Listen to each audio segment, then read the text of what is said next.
All right. Good morning, good afternoon, good evening to you, wherever you are in this beautiful world. Welcome to our Thursday morning Inner Circle live session. I'm your host, Ryan Carthage. We'll be joined shortly by my awesome partner, Mr. Benny Allen. Hope everybody is doing well today, this fine Thursday morning. We're going to dive in and get right to it. So as always, let's turn off all distractions, prepare your minds and your bodies to engage as you guys always do.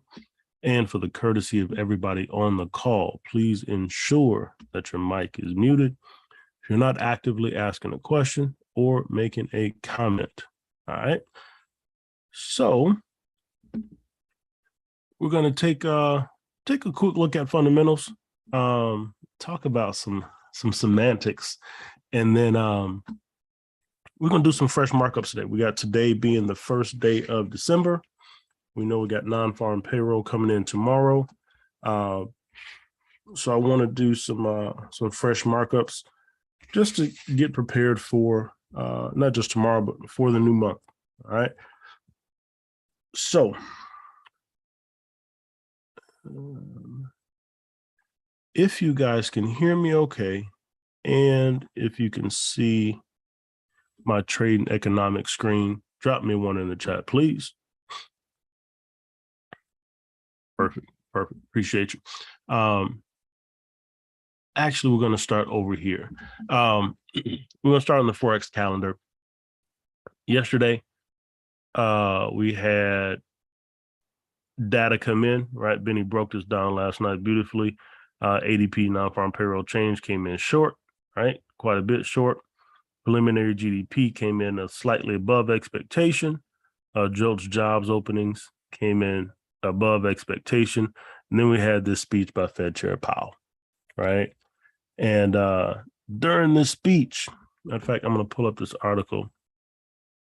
During this speech, Powell said that slowing down at this point is a good way to balance risk, right? So he said that we could see a slowdown in the pace of the rate hikes, right? Meaning a smaller rate hikes as soon as December, right? It could scale back. But he also added, right, that controlling inflation will require holding the policy at restrictive levels for some time, right? And then moving through his speech, he then also stated that Fed Chair Powell, he reiterated the view, which is smaller rate hikes could be expected, right, at the next meeting on December 14th. But he reemphasized that they're not done yet, and we should expect a much higher terminal rate, meaning when they stop, the level at which they stop these interest rate hikes, right, that last rate could be higher than what they initially expected, right, or initially projected. Okay, so that's what was stated yesterday. So that caused some volatility in the market, right? Seeing as, hey, they're going to slow down these rate hikes. Okay, so that caused some movement, some good movement, right? So we come over here to trade and economics, and you read through these articles, and semantics is really, really important in seeing how or what people heard in their perspective. So European stocks start off the month of December on a strong note, right? Major boroughs in Europe kicked off December on a strong note. The DAX gaining almost 1%. Stock is 100, close to levels not seen since May 30th, as investors welcome Fed Chair Powell's comments and China's softening stance on COVID. Chair Jerome Powell indicated on Wednesday afternoon that smaller rate hike increases could begin as soon as December, raising the odds of a smaller 50 basis point increase in the federal funds rate this month and a lower terminal rate. right? So the perspective of some investors is that he stated that there would be a lower terminal rate, right?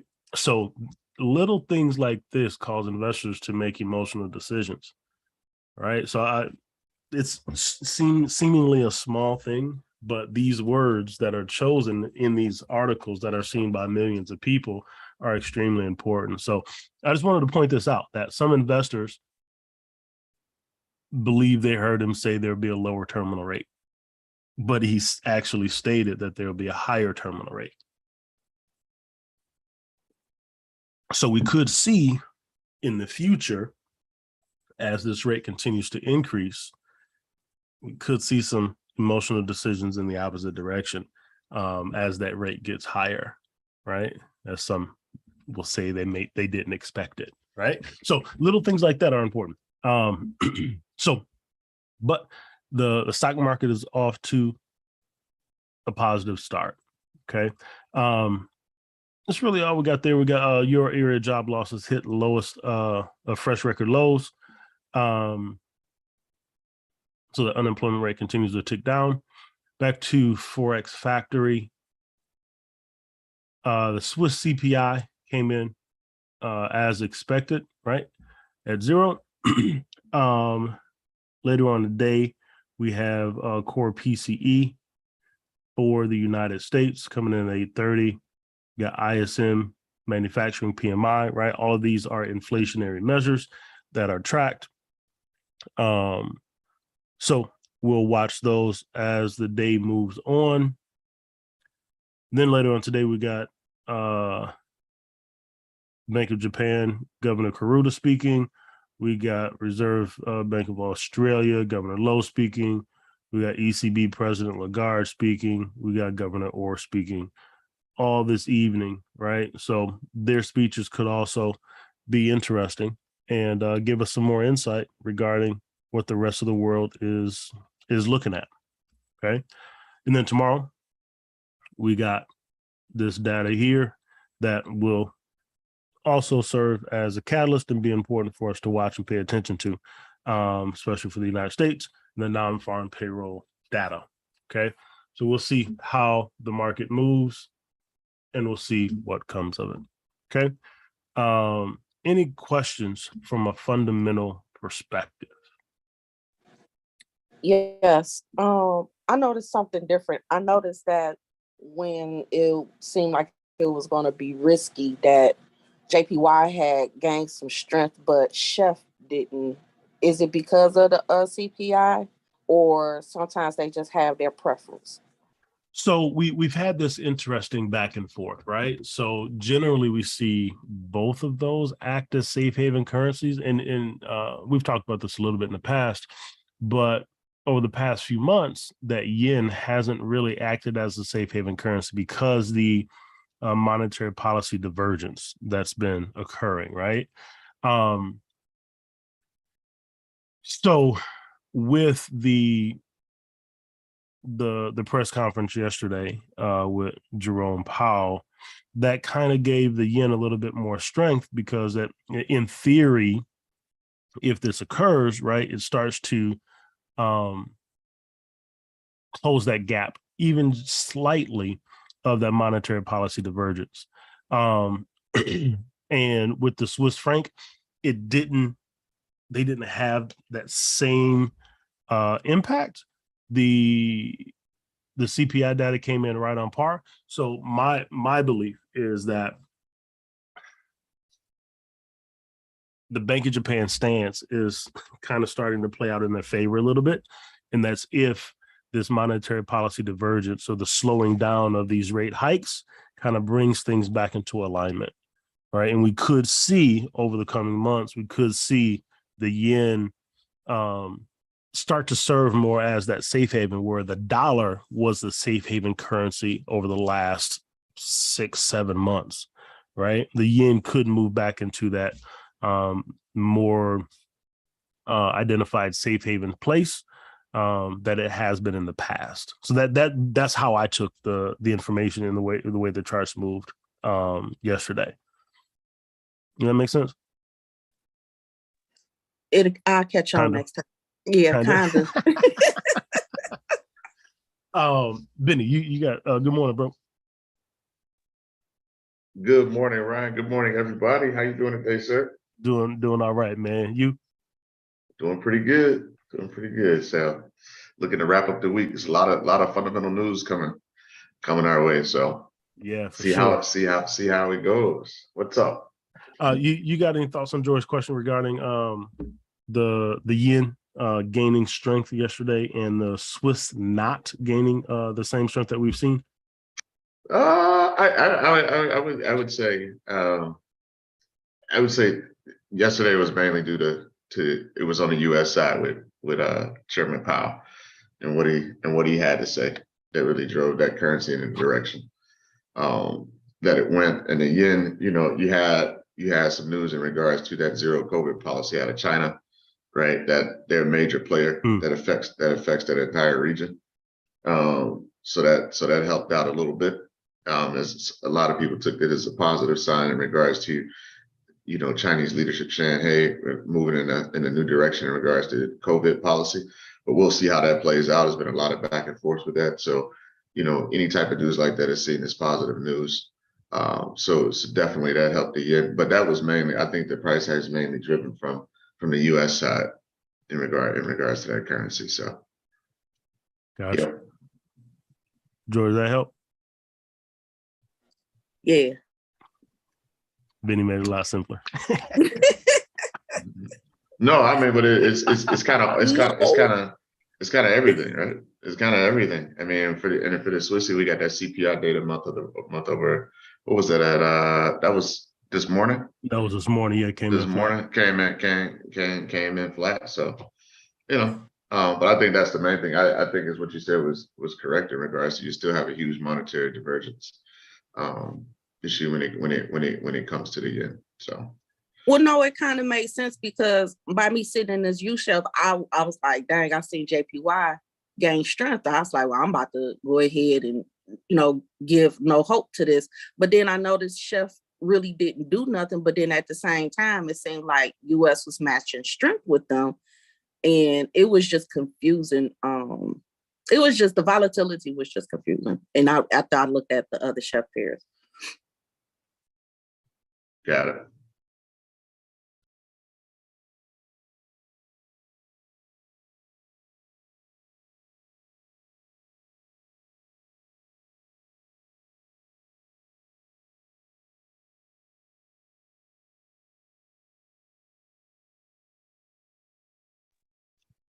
Right, are you muted?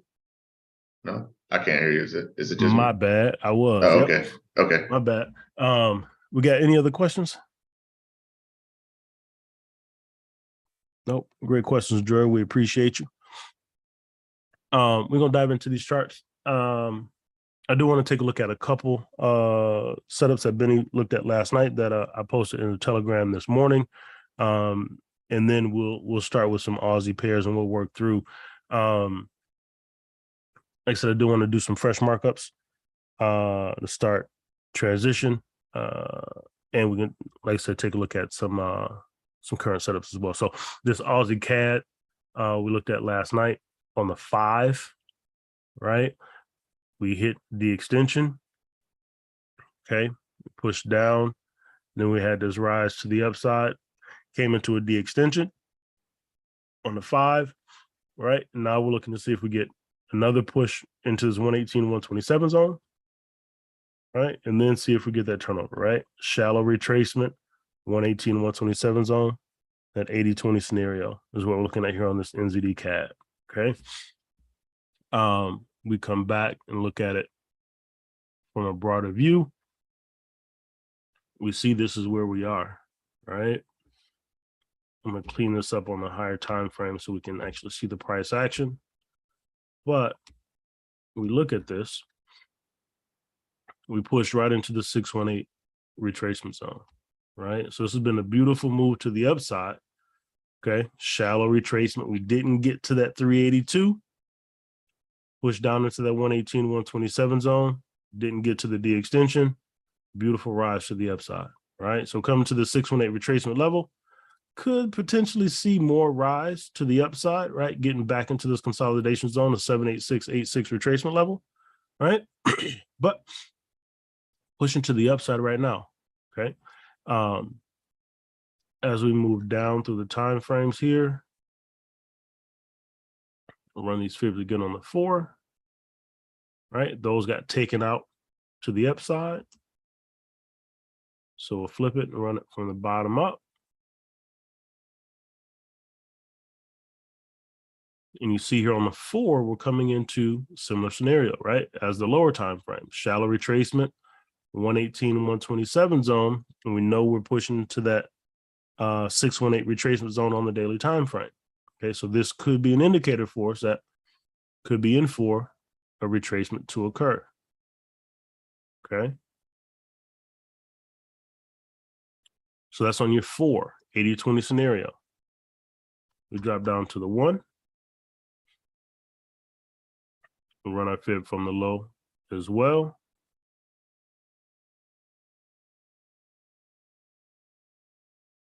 Same deal, similar to the 4, right? Shallow retracement, pushing into the 118 and 127 zone. So we want to watch this closely. All right, we got 80-20 on multiple time frames here, okay? Multiple time frames. We're running a trend line to the upside like so.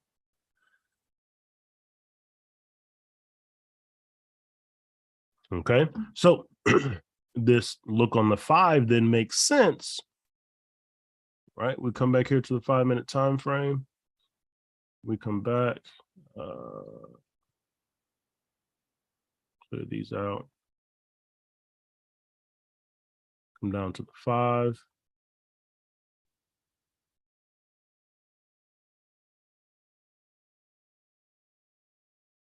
Adjustments there.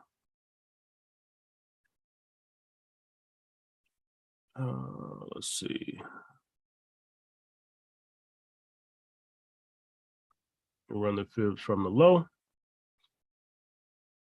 Now we come into the high, and that makes sense, right? We could see it's trying to turn over now, right?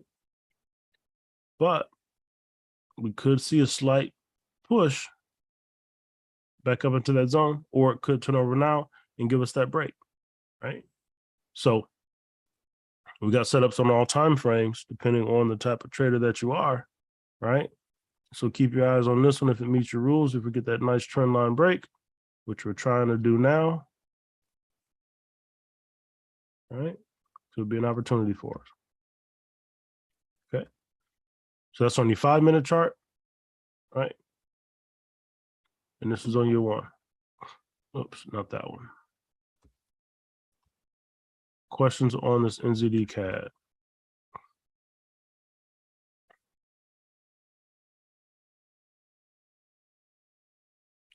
Nope, no questions. No questions. All right, and that's your 1. All right, so we'll see if we get this push into that 118 and 127 zone, right?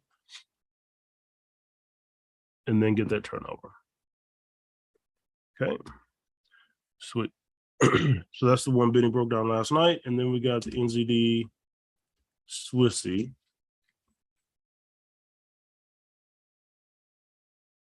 Which also on a 1-hour time frame, shallow retracement, 118 and 127. Now we're shy of the D extension currently, right? And we'll see if we get price to turn over and price down. Whoops, that's not the fib actually. Let's come back.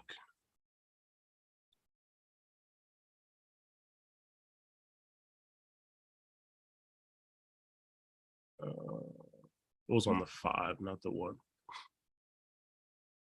My bad, guys. That's on your 1 hour, right? You hit your D extension there. On your 5,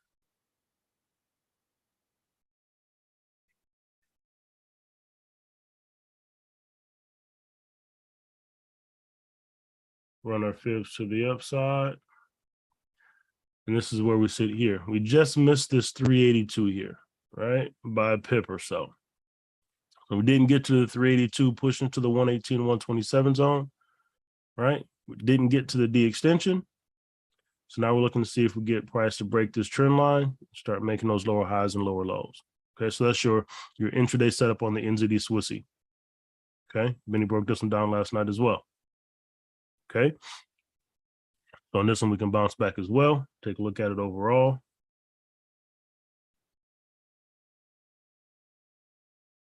There we go.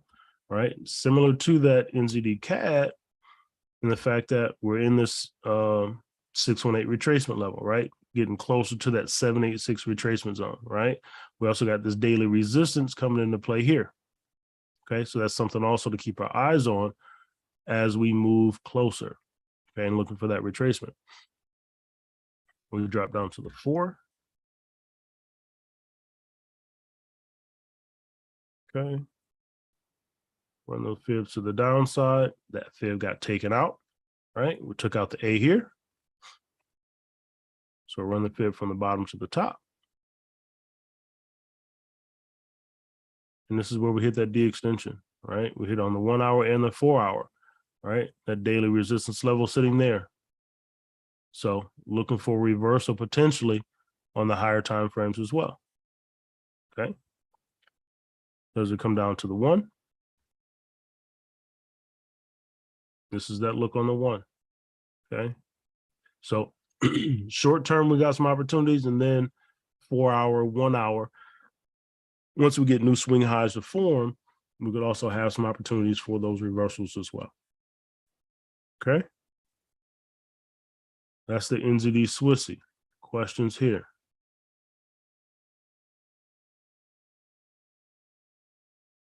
Okay.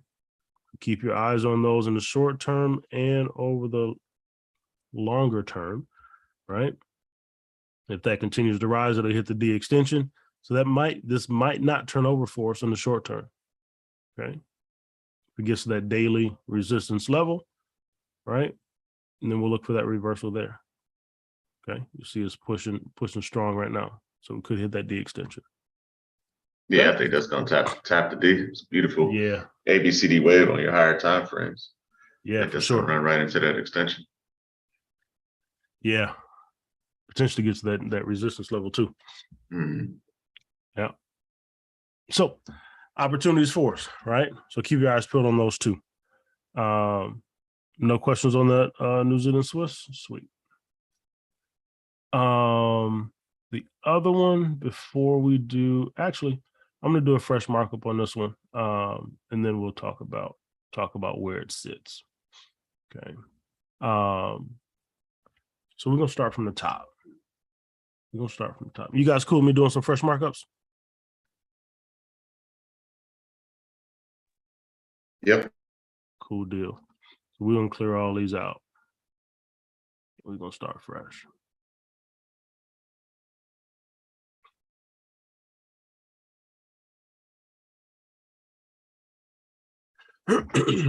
Always good to refresh and get a clean perspective on where things are. All right. So daily time frame. We'll start on the monthly time frame. Highest time frame, looking for the swing highs and swing lows. What I like to do is, right, mark out my extreme highs and my extreme lows first, right? So what this does for me is it gives me a visual, right, that at the end of the day, the market is just in a range, right? Overall, it's just in the range, okay? And then we put in our support and resistance levels, right? Like so.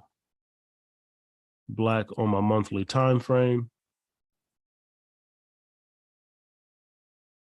And we drop these in.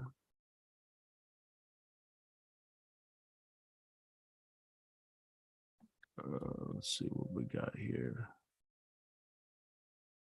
Not yet. We got that level there.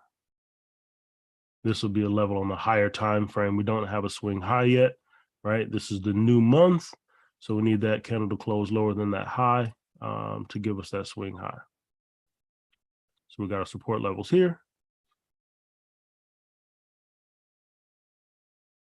And here.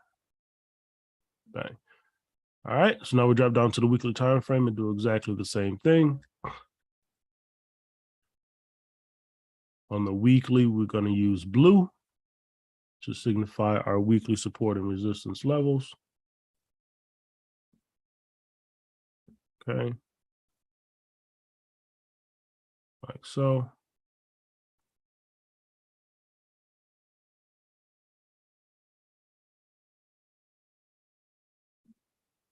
And then there, and there. All right. Cool deal. Weekly time frame, that's where we sit, right?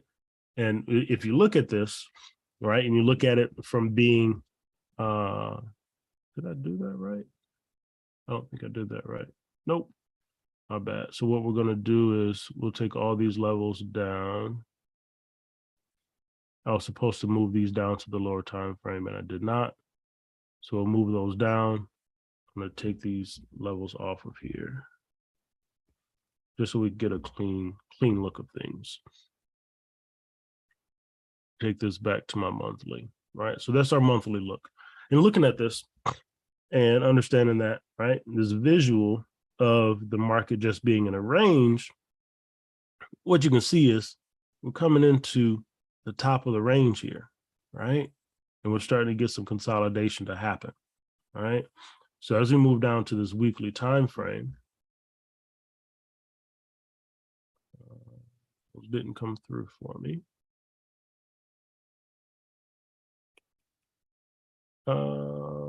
We'll mark them out again here on the weekly. We'll drop this down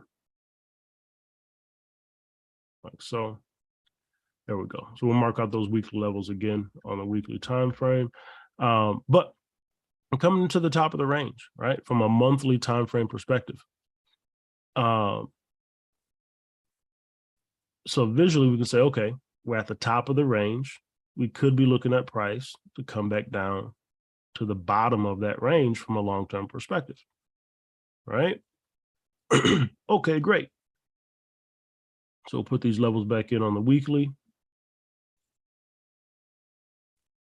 It's a longer term opportunity, right? Top of the range to the bottom of the range on the monthly time frame, but it's good to know, right? So we could be in for some reversals as we get down to the lower time frame perspective, okay? And you see here on your weekly, we got that swing high there, price pushed down, gave us a nice retracement, and I was trying to continue that motion to the downside, right? To completely turn over and press down. So if we take these levels out, and if we're to run our fib here on the weekly time frame, just to get a gauge overall of where we sit, we see on the weekly, on this Aussie yen, we had a shallow retracement, didn't get to that 382. We pushed up, broke that B boundary level, not able to get into that 118, 127 zone like we like, but price then started to turn over, right? So this is an indication also, right? Starting to formulate that directional bias, right? Formulate the directional bias. We could be starting to make our way down to this 382 level. Again, this is a weekly time frame, longer term move, but we could be starting to make our way down to this weekly to this 382 level. Okay, we got some weekly and monthly levels to break through to get there, but directional bias currently is down, right? Is down. So now, as we move down to the daily time frame, right, we'll put in our support resistance levels here. We'll use red. Okay. Oops.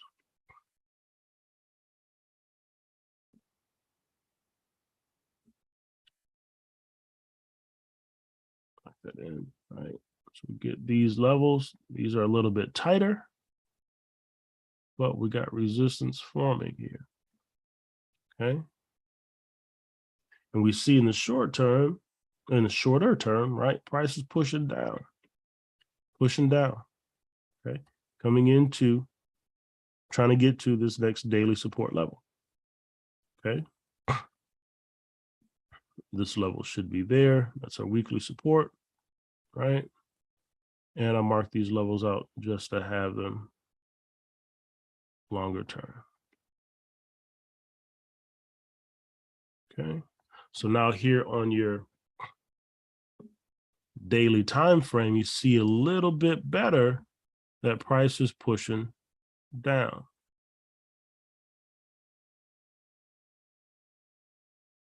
Okay, price is pushing down. So now, right, from a higher time frame, longer term perspective, our bias is short, right, from the weekly time frame. So now we'll run our fib here on the daily. We'll look at it here. We got a lot of resistance levels in there, right? We'll zoom in a little bit. But we got a 382 on the daily time frame, right? But price is stalling here in this range, trying to push back down, right? Trying to push back down.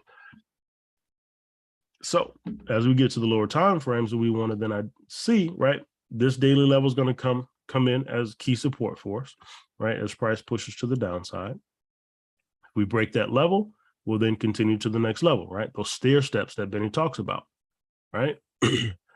We could also potentially stay in this range, right? If we get to this daily support level and this level holds, we could get a retracement back to the top of this shorter term range.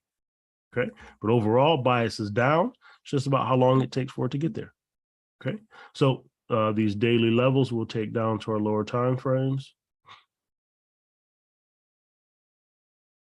like so.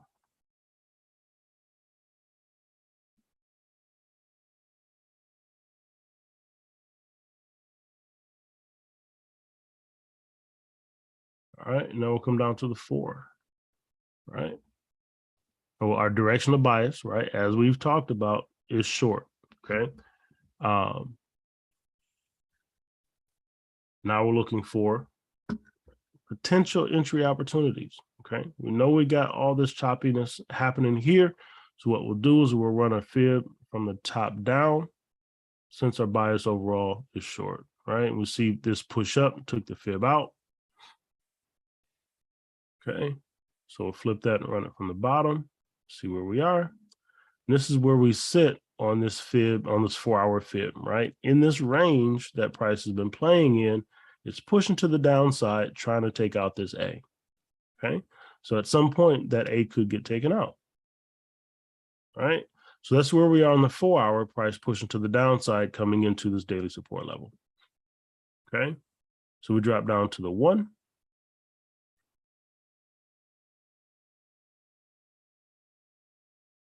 And we've talked about this over the past few weeks, right? But the yens have been relatively choppy and not the most fun to play with, right? Because it's been hard to get a direction of bias in this choppiness action, right? If you're looking at it over the long term, you see price turning over and pressing down, making these lower highs and lower lows. But in the short term, it's just been really, really, really choppy, okay? So we'll run our fib here off the high, and this is what we have. Right, AB boundary. We got a nice push to that 382 level, and now we're getting this pullback. Right, we're getting this pullback, seeing if we retest these lower levels, right, or if we just break through those levels and continue down. Okay, so here on your 1, what you want to look at is say, okay, do these shorter term support levels hold? Right, you got a support level here on your 1 hour. You got a support level here on your 1 hour, right? Do these shorter term support levels hold, and does price push to the upside, right? Or do they get broken? The other thing that you want to take into account is fundamentally, where are we, right? We just talked about the yen and how it started to gain some strength, but you also have investors looking at Fed Chair Powell's conversation yesterday from somewhat of a dovish stance, right? And when there's potential dollar weakness, you could see movement back into your commodity currencies, which the Aussie is, right? So we could potentially see a reversal come here and price push a little bit higher off this 1 hour time frame from a fundamental perspective, right? So you got to take both into account. So right now we're looking to see if these lower levels hold and if we get a pushback to the upside, okay? And we stay in this short-term range here, Okay, so nothing really doing here on the 1 hour time frame unless we get some type of double bottom action, price to turnover and press to the upside. Okay, but if we drop down to our 5-minute time frame, take these levels out, right? And looking at those shorter term moves to see what's happening, right? We had this nice, strong, impulsive move to the downside, right? So we'll run our fib off of this last impulsive leg down. And this is where we sit. We got a shallow retracement. We're sitting in this 118 to 127 zone. Price is slowly making its way down. We could get to that D extension, right? And then we'll get a fresh AB boundary and we'll see how price works and how if price holds this daily level or not, right? But we can run our trend lines here. And if we get a trend line break, right? Wait for your confirmations. If you get a trend line break here, right? In this 118 to 127 zone, that could be an opportunity for us on that retracement, okay? If you don't get a trend line break, allow price to continue to move to the downside, right? And we'll see what happens at this daily support level, okay? That's the Aussie yen. That's how I'm looking at that. Questions on the top-down analysis piece, how I'm looking at the 5-minute time frame, any of that.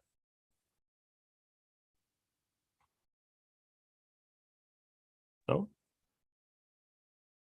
Nope, I think we're good. Cool deal. That's where we sit on the Aussie yen. Take a look at this Aussie CAD. It's been moving. It's been moving. We'll move a little bit quicker through this fresh markup here, but we'll get a fresh perspective on it, see where it sits, and see if our bias has changed. Okay. So at the end of the day, right, for newer folks with us, it's the same thing over and over and over again, right? Our goal is to ensure that we help you guys become consistently profitable. The only way to become consistently profitable is have a consistent process that you follow, right? So the foundation of this methodology that we teach will never change, right? And then it's just about you, the individual, putting in the work to understand your psychology, right? And what style of trader you desire to be. Okay. So we've got support and resistance levels here on the monthly time frame. Like so. Okay. Bang.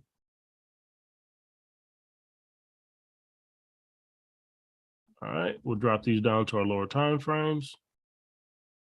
And we'll move on to the weekly. Goes out. Move on to the weekly. Boom. And we'll do the same thing.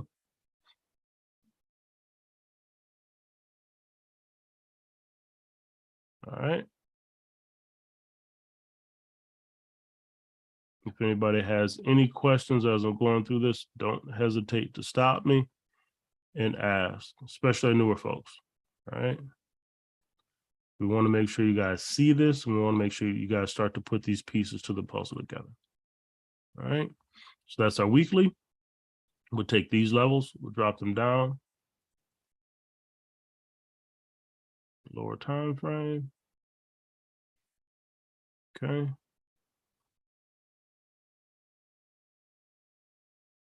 Like so. Right. We see, right, price has been pushing to the upside here in a very strong way. Okay, very strong way. Continue moving down. Daily time frame. Change these to red.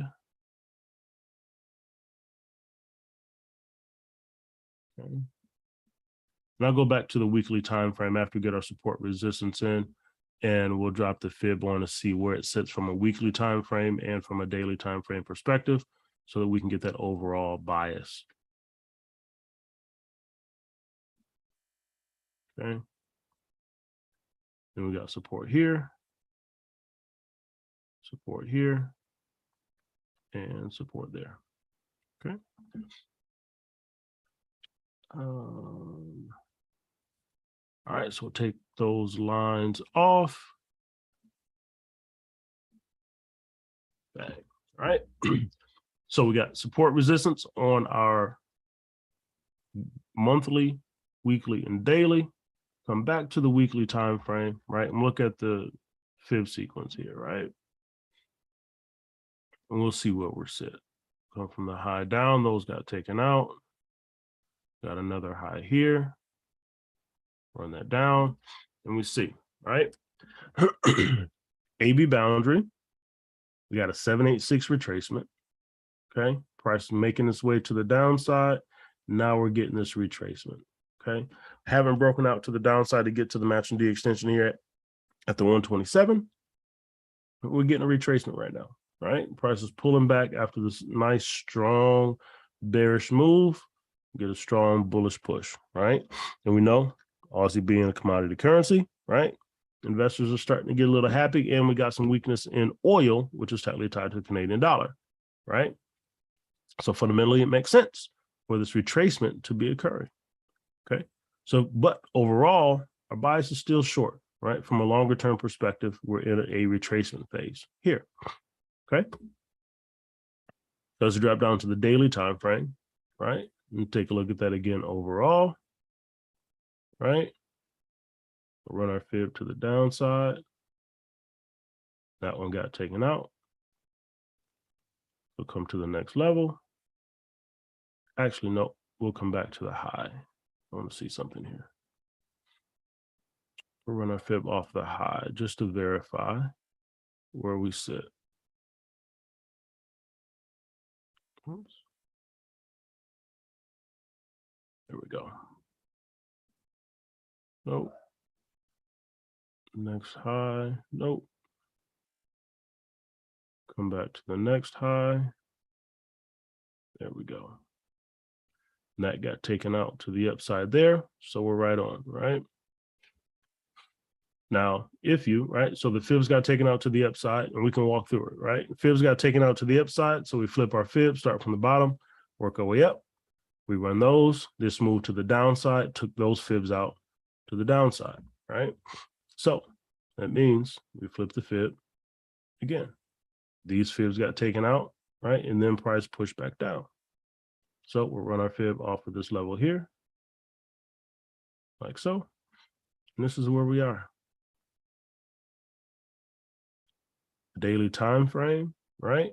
We're sitting at an 8-6 retracement off of this move to the upside here. Okay, 786 retracement level. Now we'll see what happens. We got daily resistance sitting here. Okay, so nice deep retracement, move back to the upside. Okay, formed a new support there. So now we want to see, do we get back and retest this daily level? Give us a double top look here. All right, so that's one thing to keep in mind as this retracement is occurring. Okay, so as we drop down to the 4, right, we'll look at this move to the upside. Right, we'll come back and we'll track the fibs, but we know that price has been pushing up, and we know we've gotten the fibs taken out to the upside. So let's see. Bang, right, so this push to the upside here took out our A, so that means we flip the fib opposite direction. Bang. So now on our 4, surprise, surprise, shallow retracement, pushed up, try to break that B boundary. We're getting some consolidation right now. We'll see if we get a push into that 118, 127 zone, right? So here, we can run our trend lines, right? If you trade off the 4-hour time frame, right? Run your trend lines there. So we know that 118 and 127 is one of our sweet spots. So we want to be prepared. There we go, right? Trend lines to the upside. Bang. So that's what we look like on the 4 hour. Okay. So we want to see if our rules get met if we trade off the 4 hour time frame. You're looking for a swing high and a trend line break for that entry to get short, right? Or we could potentially see another push into this 118, 127 zone, and then see price turn over, start making its way down. Okay. And then give us a low price to potentially push to those higher levels. Okay. I didn't bring the daily down. So let's do that.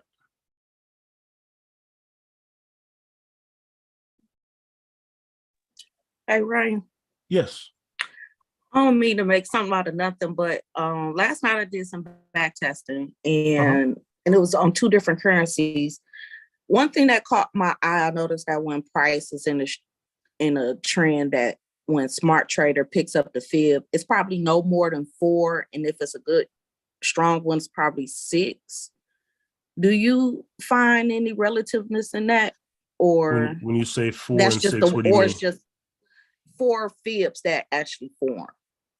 Like once price starting to exhaust, it's probably on the 4th fib. Like right here, you got the Oh, 4 no, the 3 before. I've And never then looked that at the one. number of fibs that form in one direction or the other. I haven't looked at that. Okay. Yeah, I haven't looked at that. That's interesting. Yeah, That's I interesting. noticed it on UJ, and when I was doing some of AllCat, I noticed that it was like, okay, price seemed to start to exhaust a lot after the 3rd fib. And I was like, then I was just, I don't know. Then I was like, maybe I'm making something out of nothing. Well, I mean, it's data, right? So when you look at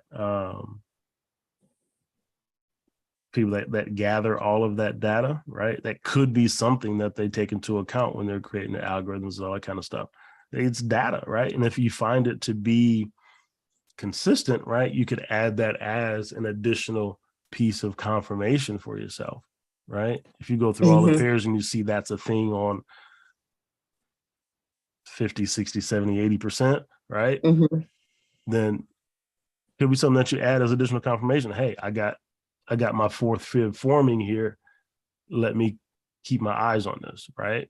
And then do my other rules get met? That's interesting. That's interesting. I've never looked at that, but that's definitely interesting. Because I'm tracking this one off the daily. And so I did use a wide stop loss, but I was looking at this now. I was like, oh, that's a different fib than what I was trading off of, because my initial trade on this one was at the sweet spot in the fib over. And I'm like, so it didn't hit my TP. I was asleep, so I'm in withdrawal, but I got a wide stop loss. And I don't know. I don't know. I was just trying to see if it was any relevance.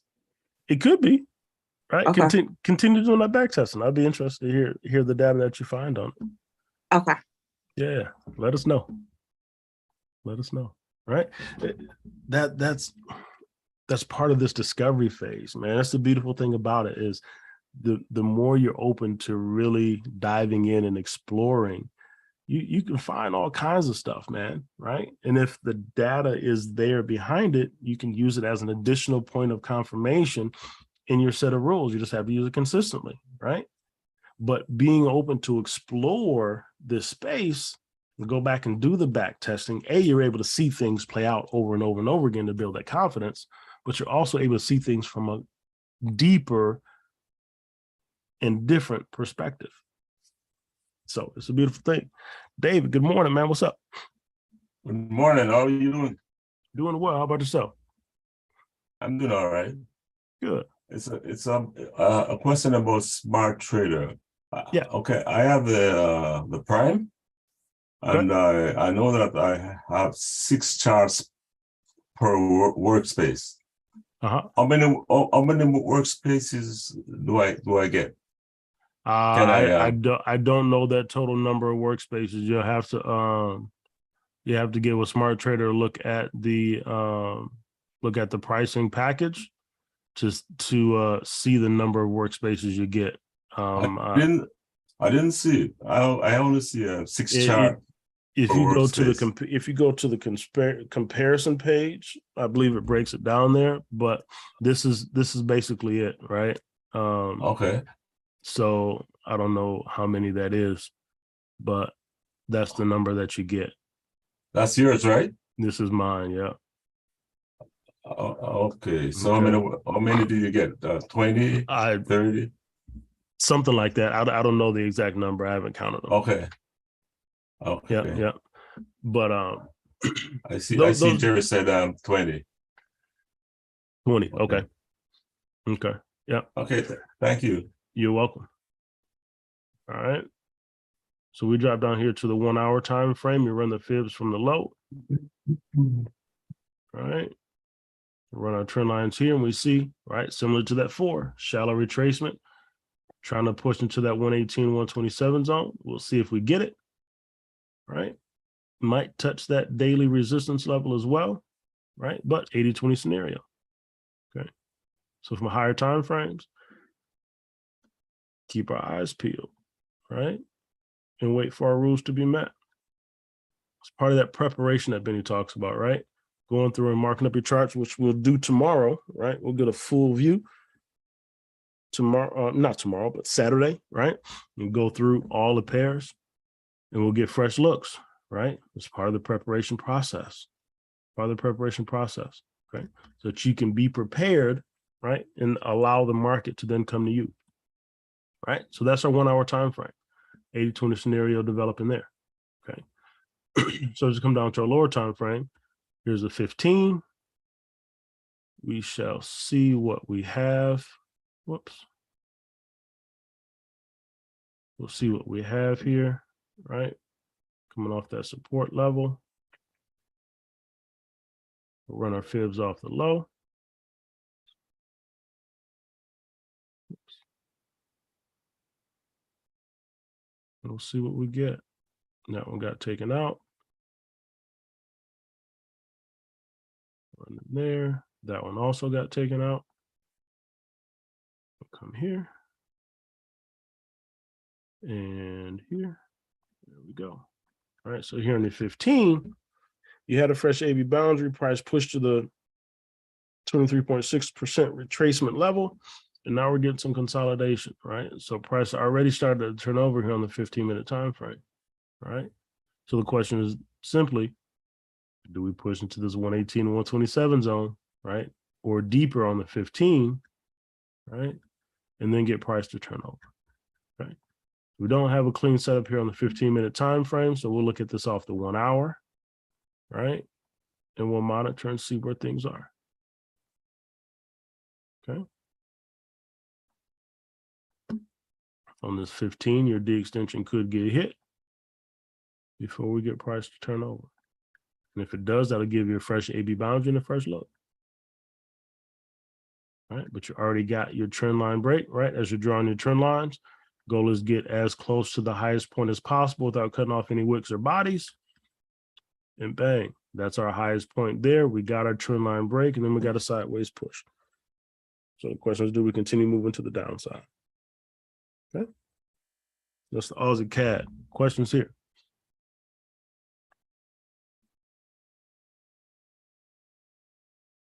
No.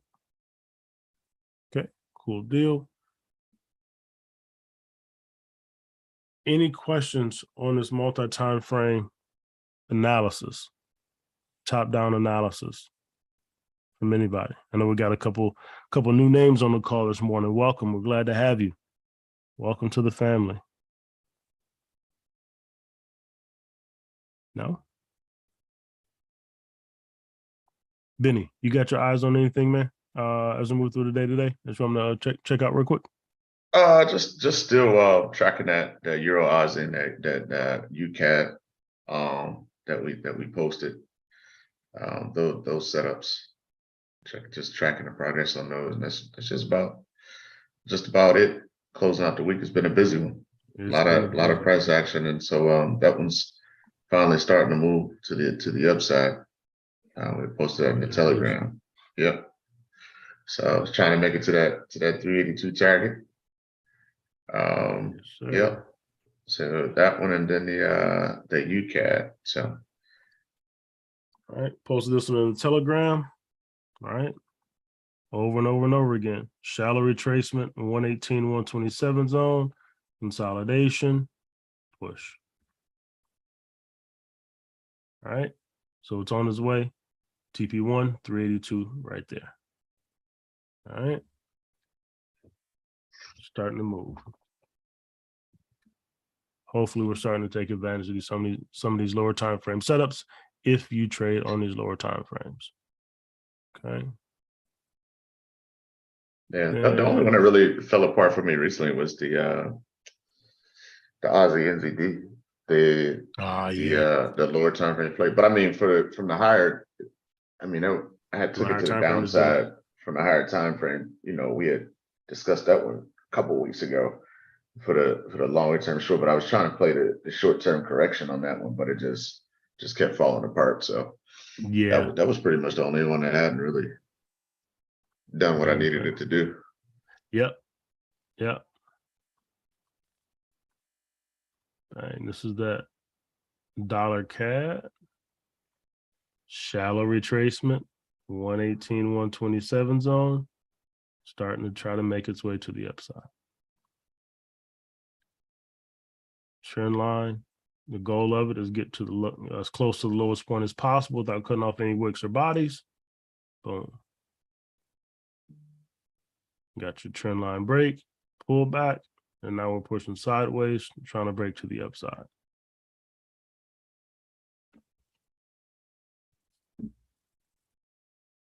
You got stopped out. That's all right. It happens. It happens. It happens.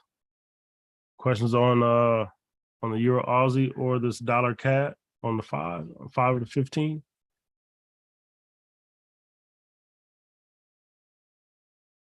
Oh. All right, cool deal. Any questions on anything that we covered this morning?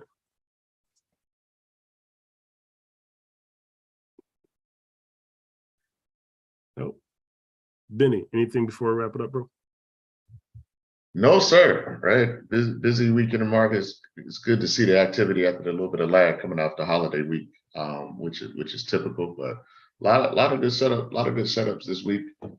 Just hey, want to pay close attention to the upcoming fundamental reports to close out the week. And other than that, I'll see everybody tonight, 9 p.m. Eastern Standard Time, as we look to wrap things up. So awesome work, Ryan. Appreciate you.